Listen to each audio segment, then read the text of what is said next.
You ever feel like your to-do list is judging you?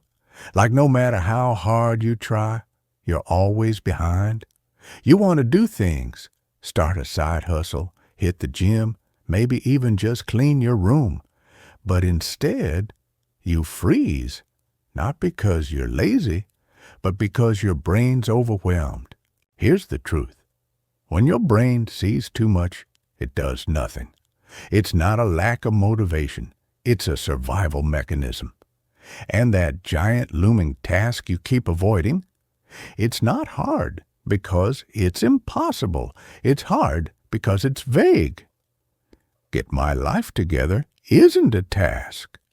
It's a crisis.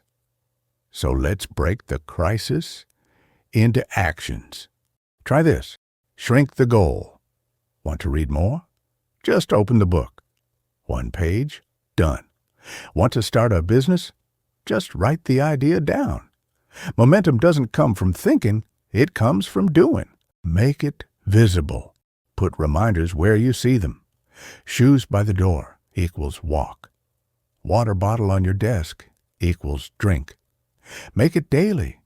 You don't have to do it for an hour. Just do it every day.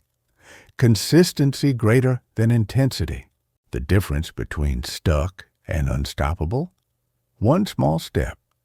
Every big goal started with a tiny, boring action. And here's a secret. Most of the progress you'll make won't feel exciting. It'll feel normal, quiet, repetitive. And that's exactly what makes it powerful. You're not lazy, you're just overwhelmed. So take the pressure off. Do one small thing today, then do it again tomorrow. Before you know it, you're on fire.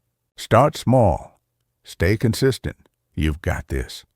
If you're done waiting for motivation and ready to actually move, hit that like button. Subscribe for more no-fluff self-improvement tips. And let me know in the comments.